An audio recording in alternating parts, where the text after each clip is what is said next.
Okay, so welcome to the Whole Woman Revolution podcast. As you know, my whole agenda in life is that we get to hear people's whole stories, because we often hear little snippets of people's stories, and, you know, we might hear of someone's success or someone's, you know, hardship, but, you know, everything that's going on, because we want to be whole, and that one of the highest vibrations is that wholeness. So in order to come into wholeness, we need to honor and acknowledge the whole self. So that's why I like the hour interview. So we will go organically this way and that way, to really, you know, listen to women's whole story. So we can start then, you know, knowing that our story is really normal and acknowledged as well. Because when we hear snippets, and I've seen it especially in the, you know, the mothers groups, when you have a new baby, everyone puts on their mask, and then, well, everyone's pretending they're okay because they did their hair and makeup that day and putting on a smile, and then everyone's feeling, oh my God, why am I the only one not coping? But yet everyone's feeling they're not coping, or they need support, or they're about to cry, or whatever, or maybe just the big emotions from the transition and the transformation. And as anyone that's followed me or worked with me, I'm about supporting women through those profound life transitions. And then, of course, I got my own big doozy one that I've been working with the last couple of years, 2.5 years, in fact. So today we're turning the tables with the autumn issue of the Thrive Collective e-magazine, which is around the autumn energy of surrendering, of yielding, of just allowing the old to drop and settle, and that energy nourish. So think of the autumn leaves on the ground, creates a warm blanket, allows this composting to happen, which feeds the new life, and allows that, you know, that transformation to happen. So there's this beautiful growth. And we're always pruning and growing and fertilizing and shifting into the right part of the sun and changing our rhythms and routines. And when we have a really big sudden change in our life, then that can hit us pretty hard, and it becomes, you know, not a week or 2 weeks of, you know, journeying through these transitions. But, you know, for me now it's 2.5 years and, you know, not done yet. And so today I have the beautiful Alessi. She has had a similar journey to me, which she'll tell you a little bit herself in a minute. But the way I met Marie is that my sister, actually, which many of you know, Kylie, said, oh, check out this Facebook group. It looks like this lady's on the same vibe as you. And her Facebook group is called Loving Life After Loss. And I did get in there and followed along. And every time I made a little comment, she was like, yep. And we totally vibed. And that thing of actually just, you know, it's not all suffering, but supporting, you know, the suffering at the same time with the love and the joy. And we both really connected on that level. And I was just saying before we started, I feel like Marie's like my only real internet friend that, I'm real. We've never actually met in person. We've tried, and it will happen when it's ready. It will happen. Yeah, and we did support each other in certain ways through lockdown, and you know, it's just it feels like this beautiful connection and friendship. So I want to say thank you for coming. Yeah, and so today it's going to be very organic. I wanted to share my whole story, and there's going to be a lot for Marie to share with you as well. And before we move on and Marie tells you a little bit more about her, one of the things I want to just bring home is that just like birth, we're not, as a society, we're not that great at grief. We're not that great at leaving space for it. We don't know what to do. We don't know what to say, and we really don't allow enough breathing space for it. And so I want to share my story so that it helps us to, as a collective, as a community, to allow more space for that, so we can have the growth and the transformation and the beautiful connections that come through it. Yeah, so thank you so much. I'm going to cry already, and we haven't even started. I'm going to hug you. So yeah, please tell us a little bit about, you know, where you're at, and then we can move on from there. Yeah, first of all, I want to say thank you. I feel truly honored that you've chosen me to interview you in your podcast. And I really love it when the tables turn and when you turn that around. I'm really honored to be here. And on that note, that holding space, we don't have enough space. I feel so privileged that the two of us will hold space together for roughly an hour just to let that topic unfold naturally, because we really do need to talk about that more. We are so on the same wavelength about that. And I'm really looking forward to having this conversation. So give you a very nutshell version of my background for your audience who don't know me yet. I am Maria Alessi, as Tara just said, and my husband passed close to 4 years ago. So it's a little bit longer than you and Garfield that Rob transitioned. And I feel that I was very privileged that Rob and I had the chance to actually chat about what would you do if something was to happen to me? We had this chat a couple of times, when you come home from work and there would be an accident on the road and you hear somebody died, that triggers conversations between a couple, or at least it did for us. And in those few conversations that we had, our natural outcome was always, if something was to happen to me, I would want you to take the boys and create the most happiest life that you possibly can. I want you to meet someone again. I want you to move forward. It was all that.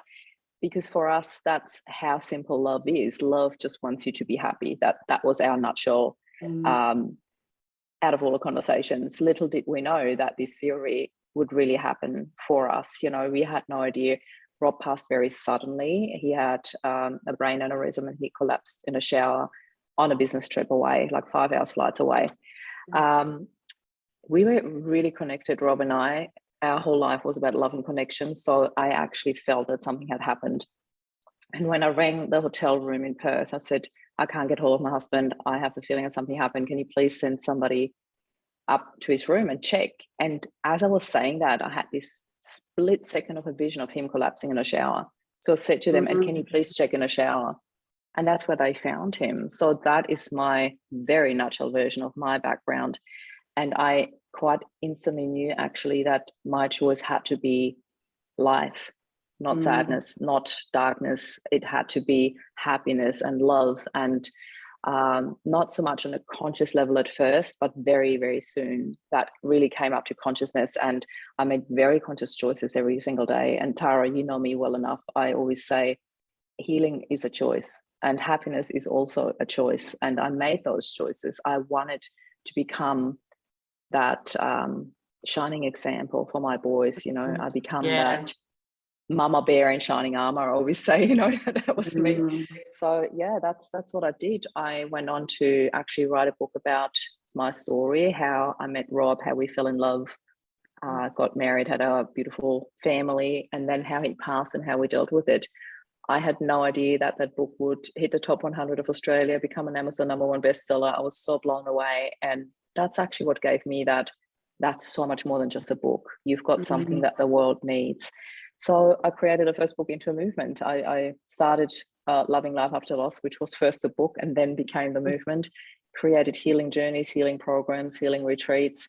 And that's basically what I've been doing over the last 3 years. And that's where I had the privilege of meeting you as well. So that's as short as I can tell my story, really. And I would like to, if it's okay with you, Tara, I would like to dive right into it and really throw that question back at you, because most of your audience would already know, but give us a bit of an intro how your path into the world of grief started, what your mindset was around that, and how you tackled those first really, really intense days and weeks where you're not even consciously aware of it.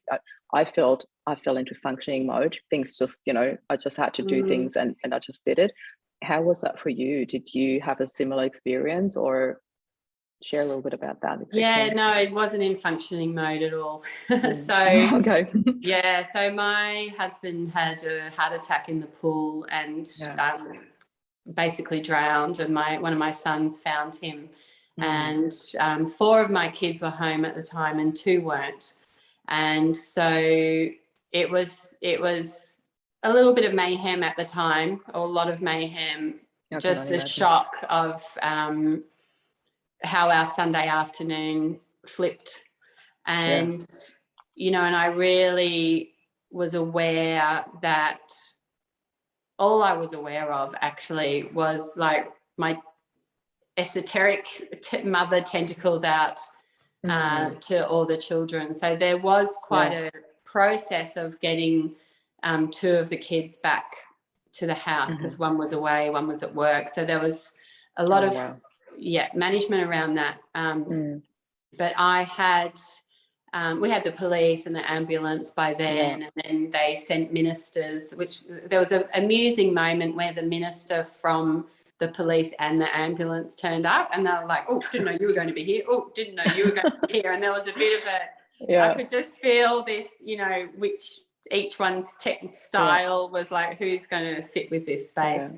So it was very traumatic. It was just this massive shock. And then as, you know, people who were close to us arrived, my sister, my mum, my brother-in-law that evening, you know, we were all in shock, and each person that came into our space really held space for us. And that's amazing.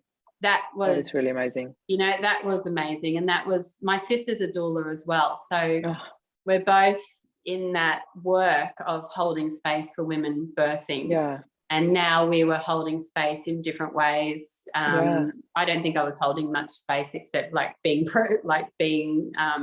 not unconscious at the time. But I bet that you did hold a lot of space for your children without even realizing. It's just something that I think that you in particular, you are so amazing at that, would probably have done instinctively, just to hold space for your kids. That doula energy was just very present. The midwifery energy. I had my midwife, having had home births, and you know, my midwife came over at one stage, and my brother-in-law is like manages artists, so he sort of switched into managing the artist mode. And I remember at one stage he said to my sister, it's just like dealing with an artist. You just give them an idea, give them a bit of space, come back and see what they want. So I really felt like everyone around us stepped into their own genius. The production managers, incredible energy the production managers got on the phone and made phone calls, and the accountants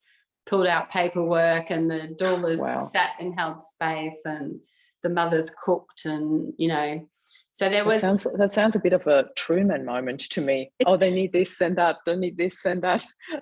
It was very much like that. And that sort of unfolded over those few days. And, you know, all my clients, you know, set up a cleaning group, a cooking group, a gardening group. There was just so much love and support. And I think one of my clients said, oh, you taught us how to... You know, you looked after us. Isn't that beautiful? You taught us how to look after ourselves, and now, you know, it's our turn to come and do that for you. And I, you know, that community support, like we felt so held.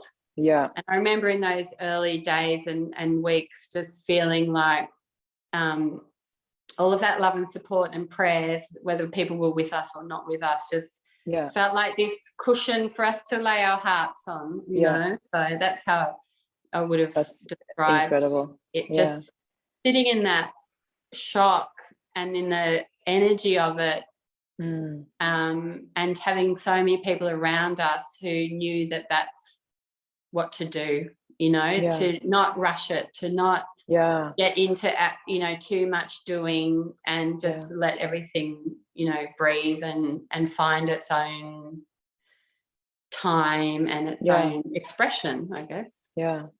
Time, expression, space, it's such key words in the space of grief. And unfortunately my experience was not as nurturing at the beginning. I felt it very rushed. I still remember sitting in this room because I decided to drive to Rob's parents and tell them. I did not want to tell them over the phone. I thought that would be so brutal for them.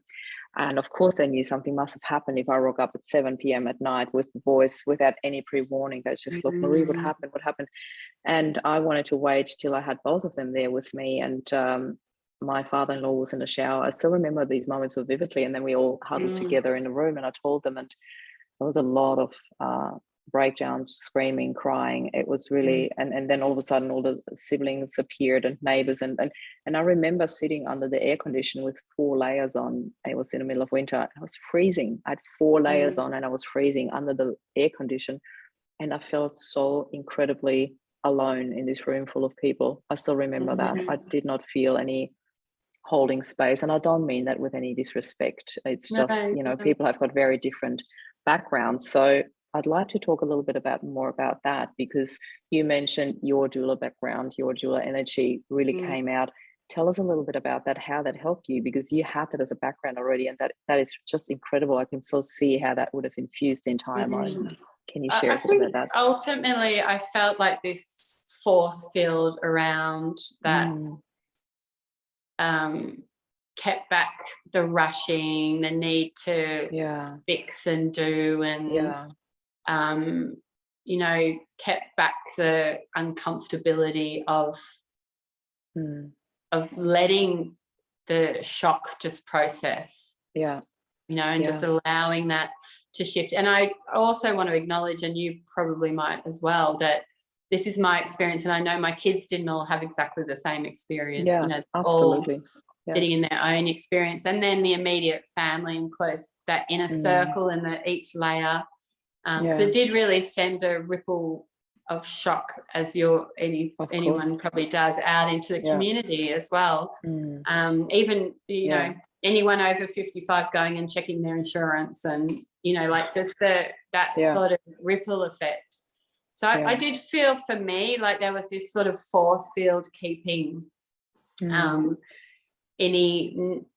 just like with a birth, like that's our job, like just let it unfold, let it take its time. It's going to express itself in whatever way it is, and everything's perfect, and there's no need to change it or rush it. So we did have a death doula as well, which is a friend of ours who, that's awesome, also came in and held that space and was able to say, you don't have to decide now.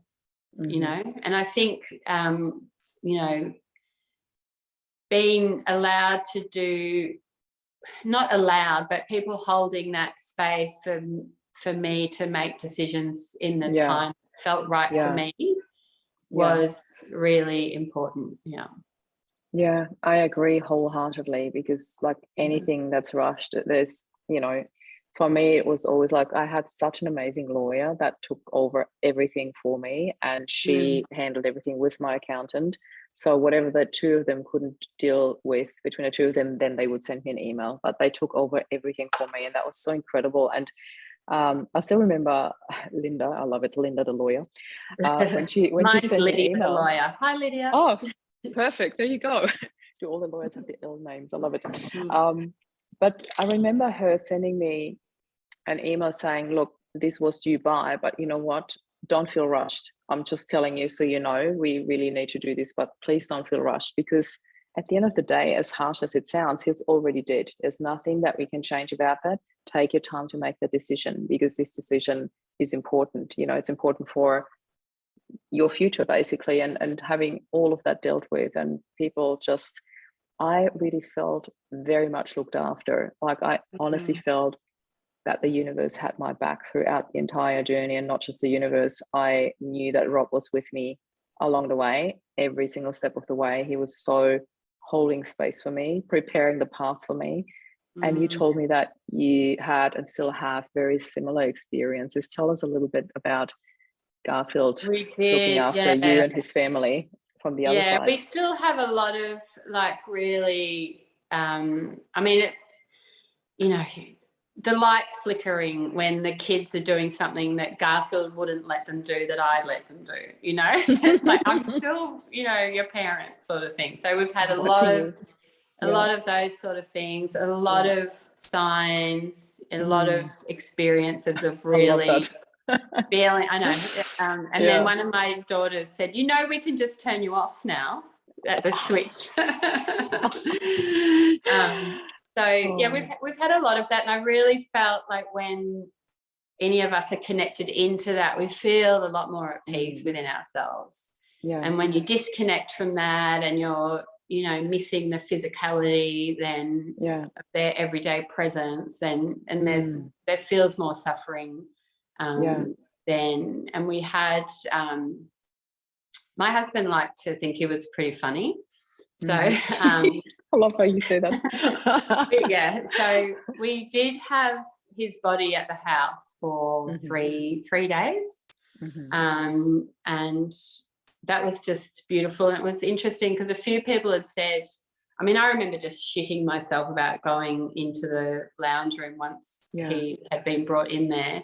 And I cried for about an hour and then fell asleep, cuddled up to him for about 2 hours, I think. But and a few people, we only invited our really close inner circle to come over those few days, and a few people said, "Oh, come over, but I hope you don't mind. I don't know if I want to go in." I'm like, nobody has to go in there that doesn't want to. Absolutely. But by the end, everybody did, and we laughed, we cried, we talked to him, we talked about him, we talked over him. All these different things happened, and he sort of looked like he had this bit of a smirk on his face when he gets a little idea that he's going to say something funny, when the ideas first popped into his head. And then at one stage we felt like we could really see him. This might be out there for some people, but once you've experienced it, it's very real. Almost going, oh, look at my new trick. I'm in my body, I'm out of my body. I'm in my body, I'm out of my body. Like it looked like he was in and he was out, and he was in and he was out. And he had this little smirk on his face. And, he was a bit in his element, being able to play around with his energy in this way. So, the kids played music, they watched TV, they slept in there. And that was, really, I guess, allowed that transition for us, but also, so I called for his body to be taken when we were ready. There was a moment when we were like, we're ready now.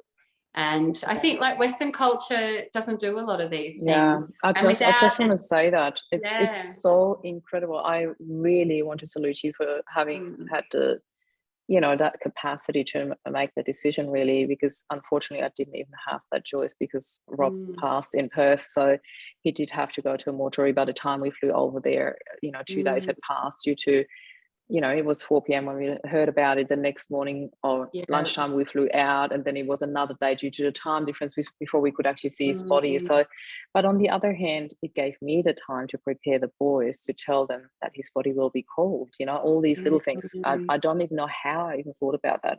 I felt so guided in this whole process of what to say and what to do to hold space for them. So I want to bring the topic of culture in there a little bit, because you just touched on that. And I really love that you made that decision, because in our culture, it's not a common thing to do. So it's incredible that you did that, because I really feel, when you talk about it, I really feel how much that would have given you as a family to have the opportunity to have his body still there with you, and also for him to have time to transition, because that's what we often forget for Western society, is this person has passed and he's gone. And I don't think it happens that fast. I think even the person that passes needs time to transition. And I had some very sacred experiences with Rob's passing, where I worked with an energy healer, and she told me a few things about that. And I was just like, wow, I felt incredibly privileged to have that. It felt like a gift to me, and it feels like a gift to me, what you say, how you dealt with it as a family. And I had a really incredible lady, Dr. Nicole Krul. She came and did an interview with me, and her background is half Japanese. And she said, we in our culture really celebrate the transition. We have the body there with us, I think, for about a week, if I'm not mistaken. It might be longer, but like they really celebrate that person's life and really create that space. Here's that beautiful word again, for the transition. And I didn't know that part about your story, so it's incredible that you have that. It's really beautiful. And I have to, bringing in having the doula energy and the midwife energy, and then our friend who was a death doula. You don't know what you don't know, and it's like birth. It's not the time to try and learn all these things, and so Annabelle, who was our death doula, like you know, just amazing to have someone who knows what the options are and present to you things that they feel like will be aligned with you and allowing. Did you know her before? Yeah. She knew my husband as well. Yeah, we'd known her for years.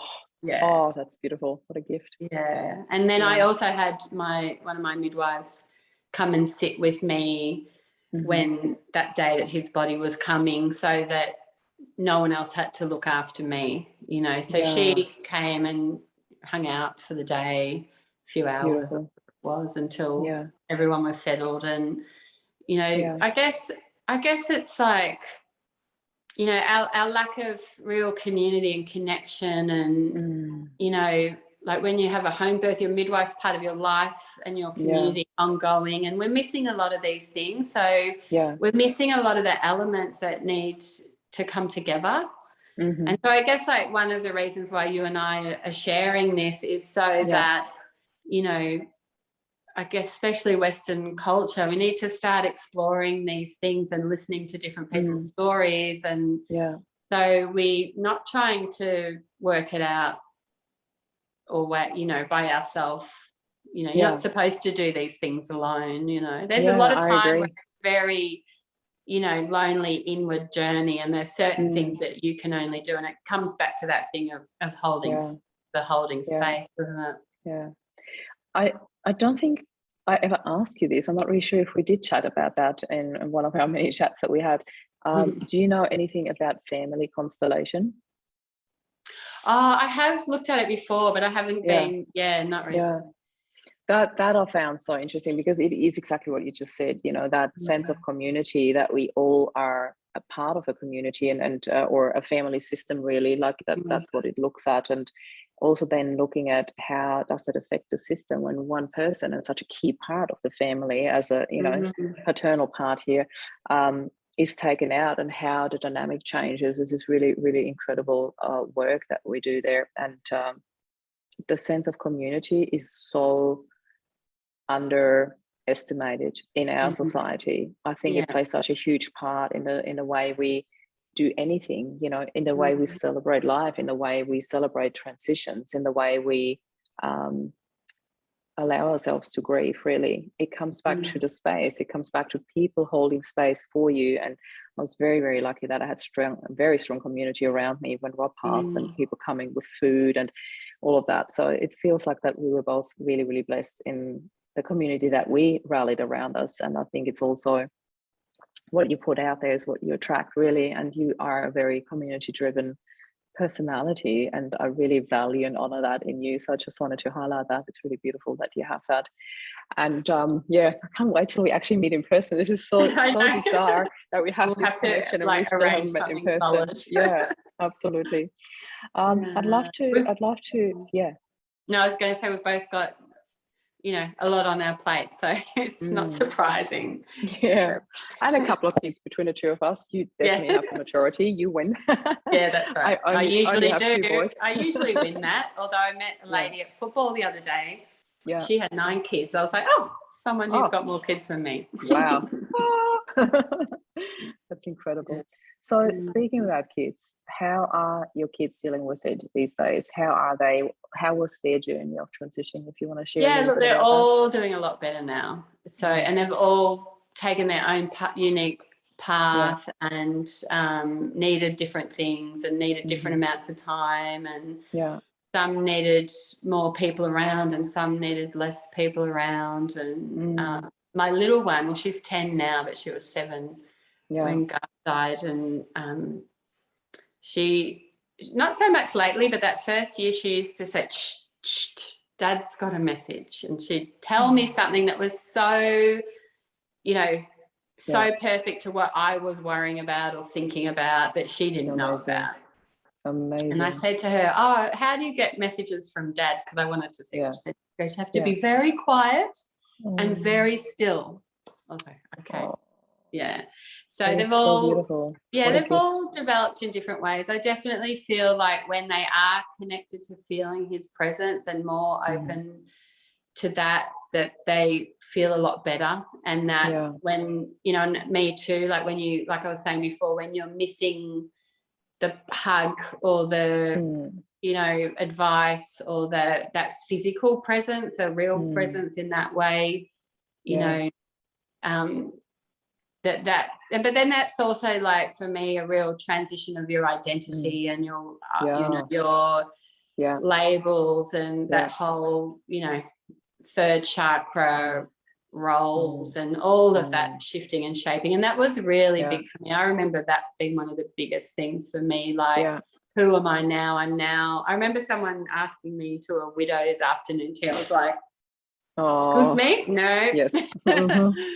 I was like, I'm still married. I don't see myself as a widow. Yes, just still see myself married. And there's a lot of that with filling out forms and, having I to remember the first time I had to tick the box. I just ticked married for about 18 months anyway. I was not ready to tick a different box. And so like for me, I know just like a really big that identity and the labels and who am I, and moving from, I remember distinctly moving from saying Garfield is to Garfield was, and a few things like that. And I just feel like for each of the kids, just, holding space for each of them to have a very different journey. They all had different relationships with their dad, but we were very close, loud group of people. And, we spent a lot of time together and a lot of dinners and, always sat at the table for all our meals. And that's one thing I'm most grateful for, because they really knew their dad and their dad really knew them. So that's so incredible. Unfortunately, really not every strong. family can say that, and I can so feel that in your family when you talk about and when you talk about your kids. That's really beautiful. It really stands out, that again, that sense of community, that sense of belonging, that sense of togetherness, holding space for each other despite everybody being different. Like I only have 2 boys, and yet they had such different needs and such different ways of coping with it.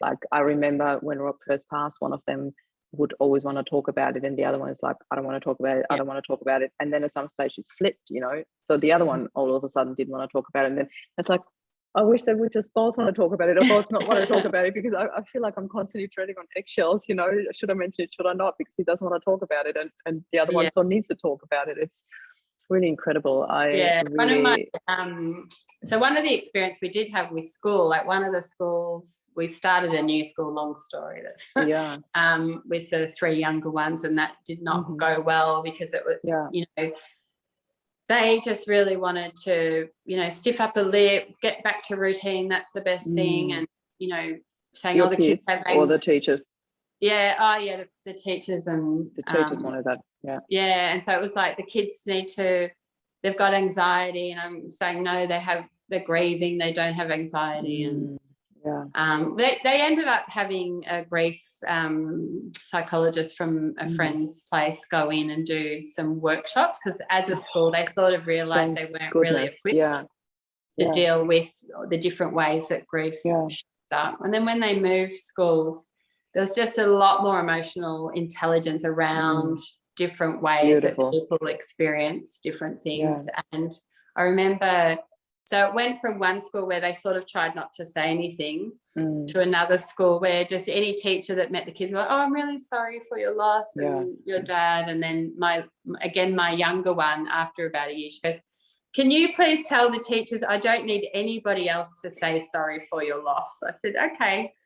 I love this, because I have to admit I'm very allergic to that sentence, that my condolences and I'm sorry for your loss, because honestly it doesn't do anything, it doesn't help. And I understand it's a routine sentence that people say, and people don't know what else to say, and they just want to, and I understand that the intention is positive, and they that's what they've been told, and they don't know what else to say. Yet I truly believe there's a lot of educational work to be done, in particular at schools as well, because I had a very similar experience, not in such that I wanted my kids to change school in a way, but they were very much, we don't know how to handle this. It's not a norm for us. It's not something that we are equipped to do. When Flynn, actually my older one, did change halfway through year 6, intense. That was one of the biggest decisions. And so quickly after Rob passed, I was like, babe, how am I going to make this decision without you? And he really did help me. I was awake the entire night, like literally just going like, help me here. What do I do? Anyway, Flynn did change school. And the weirdest part, it sounds weird to say I'm lucky because it's so not lucky for the families, but I think you understand what I mean. I was lucky in such that Flynn was not the only case in that school where it happened to. There were 3 or 4 other kids that had lost their parents. So luckily in such, there was a little bit of experience for that school, how to handle this, how to talk about things, and also that feeling for the kid to not be the only one that happened to, because in the small school they were at before, they were the only one. Jed was really lucky. He was very, cradled in that school. He felt really great. Then didn't so much. He wanted to change, so I supported that. And now they're both in high school, and there is a different level. The kids are older, which means that also the parents are that little bit older. And unfortunately, it becomes more and more, not the norm, but you know what I mean? It happens more often that a parent would pass. So well, that's what I was going to say. It's devastating, but it's also something that happens. Like, I don't know if you've had this experience, but the number of people, like older people, our neighbour, she said, oh, that happened to me when I was 7. My dad came home and dropped dead in the kitchen on a Saturday afternoon. All the stories coming out of the woodwork once you share about it.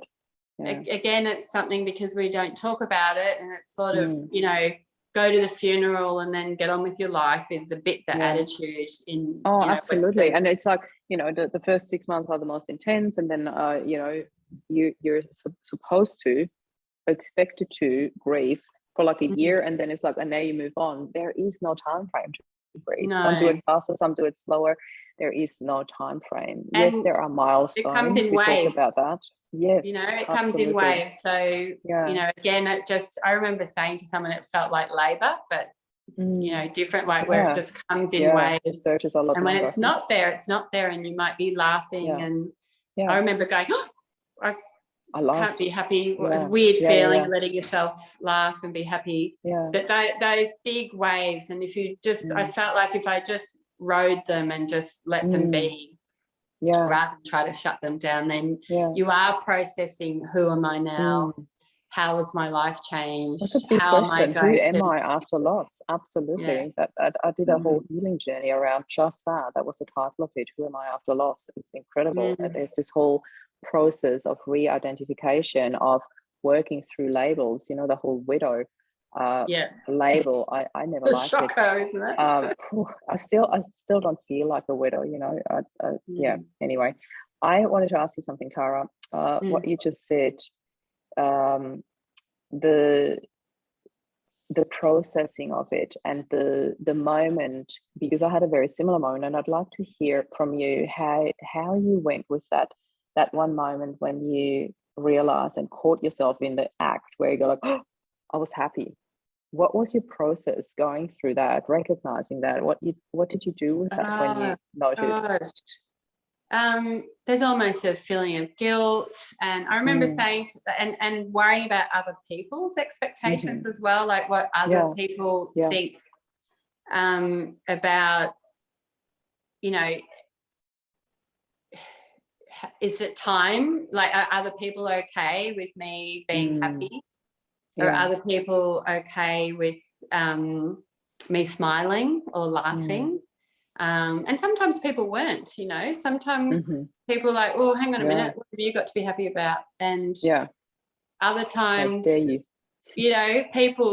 people who were right in the inner circle and really went through this with us, those people are like, oh, so happy to see you happy, and just so happy to hear that I really forced myself to go out. I felt like I felt a little bit at some stage like Eeyore from Winnie the Pooh, because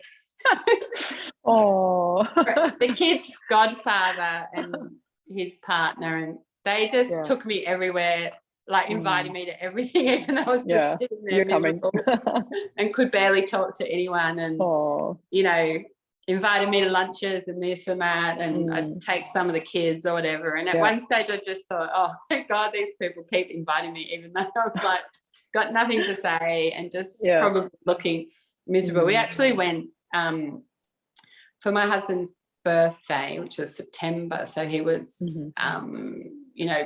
10 months after he died. We went for yum cha, me and the kids, because he loved yum cha. It was his favourite. And we noticed that they, like the trolley ladies normally are at you all the time, and we noticed like they just weren't coming over to us, and we had to they knew you as a waving family. them over. And then at the end we're like, oh my God, we look so fucking miserable that the yum cha trolley ladies were avoiding us. We're like, can we have some food, please? And we were just all sitting there like around the big table like, nah. But and I guess it's, I don't know, there is that stigma against looking miserable or feeling miserable or looking happy, like, and in the end you've just got to stay in your experience and let it unfold. It's quite a creative process, really. Just let it unfold how it's going to. And definitely with the 6 kids and then our inner circle of family and friends, just seeing that unfold differently for everyone, is that there isn't a way, there isn't a right or wrong way, and there isn't a it's not linear. That's probably the biggest thing. And all of these things are the same as birth. And what's normal is such a massive, range of different experiences and feelings and reactions and responses. And Tara, I'd love to talk a little bit more about that, because you keep referring to birth, and I really love that, because there are such similarities. It is such a huge transition, and of course one ends with a baby in your arms and the other one ends with somebody transitioning to the other side. But that process in itself, the transition, the going through the waves and going through that entire process, is very similar, and I love that. I never really thought about that till I talked with you about that. So I really, really love that. It's such a gift to me as well. And I just thought, as a reflection, from what you said to me, it's actually quite incredible, and that's what I want to talk to you about, that I actually had 2 very happy birth stories. I'd say one happy and one very happy birth story, and then I had such a positive way of dealing with Rob's passing. And there were a lot of so there are 2 things that I contribute to that. One is mindset and the other one's choices, and they probably are very related and go hand in hand.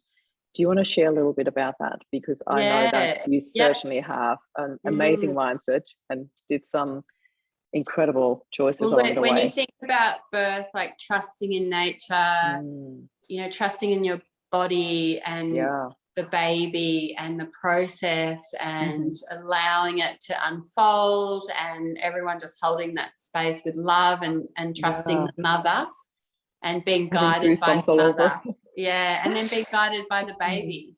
One of my clients the other day said, I just was listening to her talking about her baby with birth, and that thing of wanting to fix something and change it and make it quicker and take people out of the pain. Take control. Take control and give it a timeline, and not to see that sort of breathe. You're sort of spiraling and breathing in and out, and you retreat and you come back out, and the cervix does that, and the contractions do that, and your mind does that around who you are. And with birth, it's really about the woman. Part of the process is her deciding she's ready to be a mother. And I had another client recently who had a cesarean, and she sort of said, I feel like I didn't, because of the cesarean, I didn't really get that chance to process that the baby's going to be here. And I said, well, that is something that does happen with a cesarean. It's very quick, it's very clinical, and you don't have to dig into that depths of yourself. It's such a cut, literally. It's literally such a to let that happen. And so but there's lots of ways to heal from that and consciously bring that process in afterwards when you haven't had it at the time, as you would know with energy work and healing work. And so if we then start to look at death as that similar process, and like you said, so with the birth you've got the mother and the baby, and then the inner circle, the father and close family. And then with death, you've got, who the person transitioning, and then you've got you, and then that inner circle, and there's this breathing in and out of of transitioning together and being guided by your body, being guided by your intuition. And I feel like, you know, anyone that's right into birth understands that we need to practice these things, and we don't practice them, and then when something big happens, we don't know what to do. All the feelings are unfamiliar. Obviously what we've been through, they're amplified to such a massive degree from other smaller things. And so, you know, allowing ourselves to experience, you know, what comes to mind. One of my friends who is a horticulturalist, and we did what do you call them? Oh, anyway, we were planting, and she said, and you know, if it dies, it's okay. I was like, oh, it was so liberating for me that if my plant died, like some of the plants die and some of them don't work, and you might not know why. It might be the wrong soil or not a strong plant or whatever the reason. And it was just liberating to let go of having to do it right. And you know, those little practices. Normally if a plant dies at my house, I feel guilty and I didn't water it. My mum will be, oh, your plant's dead. You know, and so we don't allow ourselves any grace with these smaller moments of birth and grief and loss and transition and growth. And so I feel like therefore we're really unprepared and unskilled, and our toolbox is pretty empty when it comes to something else. And that's where doulas and coaches and mentors and healers and death doulas all start to come into place, because you can't know everything, and we do need to allow, you know, people to come in and support us. And that was also something I just said to one of my clients today. You're not supposed to do this on your own, unsupported, without knowing everything. And you know, that and so bring it back to birth. If we practice, you know, birth more, and resting with the dark moon, and following the seasons and the cycles and our natural rhythms, ebbing and flowing with our energy, the breath. That's right. So most people hold their breath a lot. Practicing that out breath. And that is practicing letting go, surrendering. Surrender. I love that. It's one of my favorite words. It's really surrender into love, surrender into the moment, and also and then that trust into your body. It's just so incredible. I remember that was Rob's favorite. That's why I had to throw it in. Thanks, babe. He was always like the fear, tension, pain scenario, because that was the one thing he picked up from that training that we did. The birth, hypnobirthing. And that was just so incredible, you know, learning about the breathing techniques. I still do, well, I shouldn't say still, I now have chosen to do breathwork meditation twice a week. Every Tuesday, every Thursday morning, I'm up at 6 a.m, which is torture for me. I shouldn't say it in such a negative way, but me getting up early, it means a lot to me that I choose that. So, and it really has helped me. I have to say that actually became my weekly direct catch up with Rob. I still remember when Paul is a really dear close friend of mine who runs the breathwork meditation, and he said to me, it seems like you've found that space between the realms when you are in the meditation where you catch up with Rob. And he would just sit with me every time I'm in meditation. I would see him, and we were on a mountaintop, and there was this big lake, and he was on the other side of the lake, and he would always walk over and sit with me. And that happened almost every single time. And then I already started to expect it. It's like, oh, I'm catching up with Rob, you know, going to meditation. And there he was. And we would have conversations, not spoken out loud, but in our minds about the boys and about things that were coming up. And I really learned the power of the breath more in the meditation than ever before in my hypnobirthing. And it was already so important back then. But now, when I work with clients that are in intense pain and they're in these really early stages of not knowing how to get out, the first thing I always say to them is, like, before we go any further, just take one deep breath.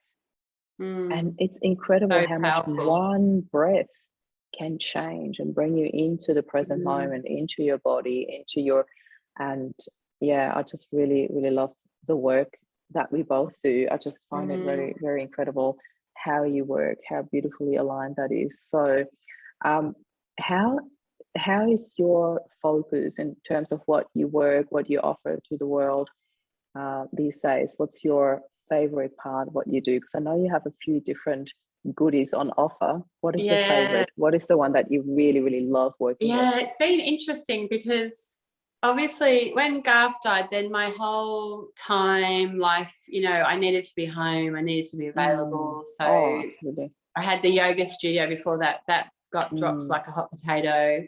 And then we had COVID. So, you know, pivoting to work with what we could and couldn't do with COVID. But the real essence of what I do is that doula work with, especially with women, like through those profound life changes, whether it's birth or death. Like, you know, I've worked with a lot of clients with a miscarriage or a stillbirth, divorce, you know, some sort of health breakdown. So it's when just life is really just big transitions. That's right. Those profound life transitions that we often then, and this is very true of grief, all those smaller and bigger and all those life experiences that we've just swept under the carpet to soldier on. When you do open up, it all comes out. Yeah. And so you're not just grieving that it brings up so in many that layers. moment. The old grief is like, whoa, let me out of here too, you know. And so the doors open quick. the doors open, let's make a run for it. And so there's so much transition to, and as you would know, and anyone that's done even a little bit of this work, you often get really hot and you know, thirsty, and there's this metaphysical transition happening. So I guess like one of the main things I really love to do is help women to come into rhythm with the breath, their day, the moon cycle, the sun cycle, the seasons, and then our seasonal shifts. And it's really interesting. Two things. One is the moon cycle has been left off as if it doesn't affect us as much as our breath, incredible, the seasons, our circadian rhythm, and it does, if not more powerful for women. So that's one thing, like really coming into alignment with that, letting yourself rest with the dark moon, going with your energy when you've got it, resting and retreating a little when you need to. And then the other thing is, I'm studying psychology. I'm doing my psychology at the moment, and incredible. We just did the most frustrating subject, which was lifespan development. Everything made me go, Urgh. And the main thing was that women's lifespan of normative life events, when they happen, is just marked against when that would happen for men.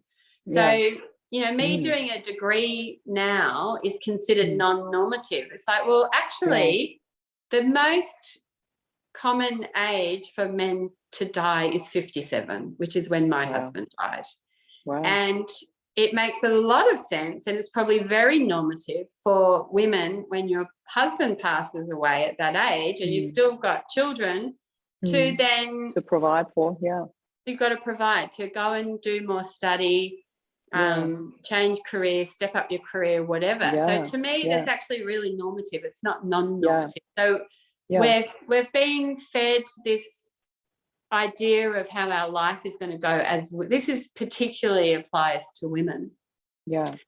Of when we're going to study, when we're going to work, when we're going to have babies. And if you actually try to map it out, it's like just not even possible to do, you know, when are you going to do all these things? It's always a balancing act. It's always a juggling act. That's right. When to fit what in. Do you meet them early? Do you have kids late? It's So this breathing and it, like finding like each stage sort of, I don't even want to call it a stage, but each cycle that we go through of periods and having a first baby or losing a baby or the children starting primary school or high school, and all those milestones that keep happening. And then we transition, our life shifts as well. We have more time with the children. We have more space to work or a bit of time to be more social and active, and we're, you know, study or working. We're ebbing and flowing in and out quite rhythmically out of this, but because we're looking at it from that sort of masculine perspective, so to speak, of this linear timeline of get a degree, work, retire. Oh, that sounds fun. You know, and so stepping back and coming into that rhythm, and then we're ebbing in and out of loss and grief and love and growth, and it's just a normal part of our cycle in a lot of ways. I love that you just touched on another topic that I really wanted to bring up. That was a last little thing that I really wanted to throw into that conversation. And if you've already touched on it, it is a balancing act. And I want to talk a little bit more about the balance between the female and masculine energy, because we had a bit of a chat before we went live on camera here. And I said, you know, for me, I had the most interesting conversation about, I don't know, a few days ago, my best friend came over. We've known each other for 25 years, incredible close friendship. He's a single dad, I'm a sole parent. And we often talk about, you know, education and things like that, anything, because he's got a boy, I've got two boys. So it's always really great to have somebody else to bounce ideas with, because I don't have that anymore in my life. And we talk about this topic over the dinner table. And I said, you know, it's really interesting because when Rob died, without even thinking, I automatically stepped fully into my masculine energy, into my divine masculine, I want to call it, because I had to be the provider, the protector, like really the action taker, the decision maker. Anything and everything was just me all of a sudden. So the divine masculine was really requested and required to come out to play, and it was not always play. You know exactly what I'm talking about. And about 1.5 years into it, my divine feminine was roaring, as in, what about me? You know, I feel so neglected. I really want to be seen. I want to be nurtured. I want to be embraced. I want to dance. I want to play.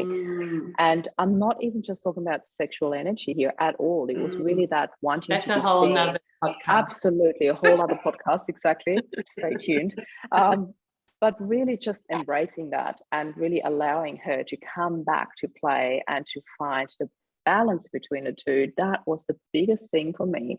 I found it really, really challenging to find and create a balance. I was either here or there. And I'm literally just now going through this beautiful project that an amazing lady put on, where we nurture the divine feminine, then the divine masculine. And tomorrow is actually the final day where we marry them both, which I can't wait to do. So can you share a little bit about how did you experience that, the whole balancing act between divine so I guess I haven't seen it from that perspective or experience like that. So because I've worked with through the birth world and the moon, like I've worked with the moon cycles for a very long time, where I flow with that energy when it's switched on, and come back into my intuition and allow myself to rest and just you know, move forward and back. And so I really just have continued to allow that, and in a way the grief, like, that's beautiful. So in a way of pregnancy, you sort of end up, instead of like each week of like the moon cycle or the 3 months of the season, it's more the trimesters become these energies of each season. And then grief takes on that as well. But the difference with grief, I think that's really interesting, is that it doesn't have a particular timeline. So pregnancy sort of has this 12 months, the first trimester, second trimester, third trimester, and what we call the fourth trimester. Right? And everyone feels a lot more energy. Heard about that. The second trimester. That second trimester is that sort of full moon energy. Often you have a lot of energy and you feel more yourself, and then you start getting more tired and turning inward. Rest for that 3 months is what we should be doing to allow that transition. And so with what I find with grief is everyone's timeline is different, and there's like allowing, so you're sitting in like a winter or a dark moon energy. So you're sitting in this late autumn, this winter energy, and you just need to sit in it for however long you need to sit in it. And you might come out of it for a little while and back into it. And so I guess that's the interesting thing with grief. There's no particular length of time that you need to just sit in that pause, that pause in your life. And I had a lot of support. I did summons in, whether it was me or Garth or the collective energy, some really amazing masculine support. And I think they really took on a lot of that stuff, and I didn't do it. That's incredible. I didn't do it at all. And they're still there supporting us. It's been, also a really big part of our story and of the kids. I guess, their sense of being held and, keeping that masculine energy around them. That would explain a lot why I stepped a lot more into it, because we didn't have that on a big scale. In little doses, yes, when I asked for it, when I needed it, it was there, but not on an ongoing basis. So that explains a lot. I find that so interesting. I'm actually, I feel so grateful that we are having a conversation, because I get so much out of that too, because we are so aligned with our stories, yet I can tell more and more how we dealt with it still quite differently. And yet the one thing that I see that we really have in common is that we both allowed the space and time that we needed. And I think that is the biggest message that I would like for people to get to take away from our conversation here, to allow. Allowing is such a key word for me in this entire journey of grief. The allowing the time, the space that you need to grieve, but also allowing happiness and joy back into your life, because that is the one thing we are not taught. We don't really know how to do that well. And I believe my question was always, you touched on that before when you said some people weren't okay with that. My only person that counted in that whole thing was, would Rob be okay with it? And as soon as the answer was yes, I was like, I remember when I had that moment of, when I caught myself singing Love Is in the Air, because it was a song that I sang all the time. And then, of course, that dropped off. And then I remember when it automatically just came out, because it was such a habit that I would sing that song when I was happy. And I was, like you said, I'm happy. Ooh, it's a weird feeling, isn't it? Yeah. And I remember that moment so vividly, because I consciously decided that I am going to sing this song right now. Consciously, I had hardly any strength left in my voice, but I gave it my best. And I thought it was such a decision process. It was really, really important for me to decide to allow happiness in, to decide to be able to sing again, to decide to allow those moments of joy, but also that space that I need to grieve. And that was really tricky for people to understand from an outside perspective. And I think that you were very lucky that you were supported with people who are in a very similar space and really had that understanding and that knowledge of, the doula background and all these people that really know how to hold space. That is such a gift.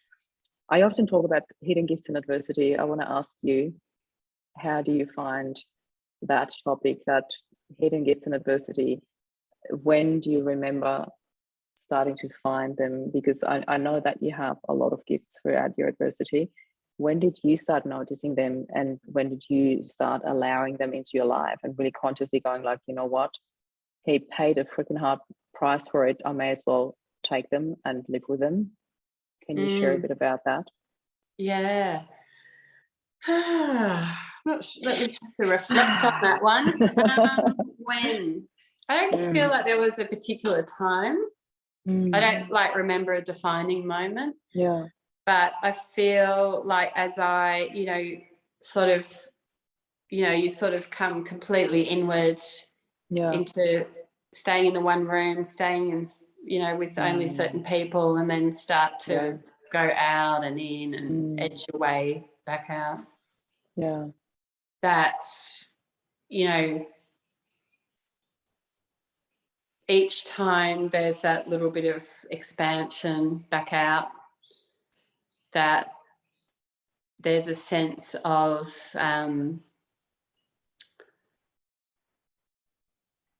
what is the word? So there's that feeling of a deeper understanding of life, of yourself, of why we're here, like those really, you know, existential questions about why are we here, what is life, and integrating the thoughts that come up, the observations that are there. And I guess I probably feel a lot richer for it, I guess would be the word. Like I feel my energy's richer. I feel my, obviously, experience. There's a richness in the experience of life. Yeah. And I think my sister said to me at the time, we were always looking for really rich life experiences. It's like, there you go. You got it. Yeah. Yeah, definitely. Yeah. And I think also just the other thing would be that connecting more consciously and becoming a bit more masterful around, you know, connecting with Garfield's energy, with, I remember, you know, worrying about one of the kids and literally doing the get down and pray. You know, it's like I'm at a loss here. And just getting a very clear, I've got this from Garfield, stop worrying, I've got this. Beautiful. I'm just going, okay, you know. And I've seen 1s and 4s on my phone numerous times a day since Scarf died. And the 1s and the 4s are that, you know, the angels have got your back and you're on the right path. And that has been one of the things that's really got me through, because every time I start going, oh, this is so hard, or fuck, what am I going to do? You know, fuck. And then I look at my phone and it says 141 or 411 or 111 or 1111. And then when Akira was had left, and I thought, oh, I wonder how he's going. And I picked up my phone and I went to check the time in London. And all the different places that I've got, it came up. It was what time? It was 1:41 in the morning here. So there was like 3 or 4 places that said 1:41, and then it said 4:41 in England and 11:41 in Georgetown. I was just like, so there, you're with him. Hometowns, London and Georgetown and Sydney. And so my phone was just full of 1s and 4s. I sent it to my girlfriend. Take a screenshot. Yes. Yeah, I did. I did indeed take a screenshot. And, you know, connecting in with those signs and trusting and feeling it. And I think we said earlier on the phone, if you haven't experienced it, it seems a bit out there. But once you experience it, you know it's real. You know, and absolutely. That has been a really big support system for me, and feeling that everything's going to be okay. I really love that. And what a beautiful way to come towards the end of our podcast here. Everything is going to be okay. I am a huge believer in that. I really do feel that we are always looked after. I really mean that. And I believe that anyone can tap into that. You know, I think once you open up to that idea, once you really start to open up, I always say to people, come with an open heart and open mind, you know, and when you do that, the amount of signs and presence and, you know, just waves you get of I am looked after is incredible. Like at first, I remember when it started happening, I sometimes questioned it, or I tested him, and I'm saying him because I really think they were signs from Rob. I really do believe that, and now it's just so normal. It's just part of my life, and I really love that. I see it so clearly in you. I feel it was such a privilege spending this time with you, sharing, and and you, I can't wait to have a conversation in person where we sit together over a cup of tea, and I can hug you. Yes, I was so close at your birthday to be there, and then COVID hit me too. So you weren't the only one with COVID on that day. I cannot imagine. Tara, before we go, is there any last message that you would like to share with the world where you go like, this is the number one thing I really want you to take away from this? If anything, then this is my message. Yes, definitely. I think it's just, you said about staying open-hearted and open-minded, and I would probably just express that in my words would be, keep yourself expanded, like keep expanding, and your only job is to hold that love energy expanded, and then the rest flows through that.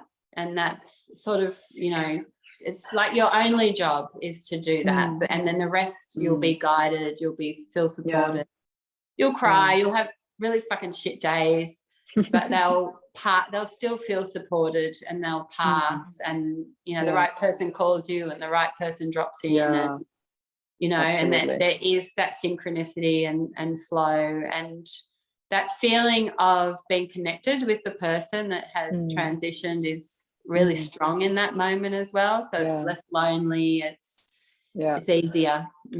So holding that expanded heart energy, that love, is probably really your only job in those times. Incredible. Thank you so much for giving me this opportunity to hold space for you, and to also share a little bit of my story. I really enjoyed that. Two such different and such similar paths at the same time. I really honor that. Thank you.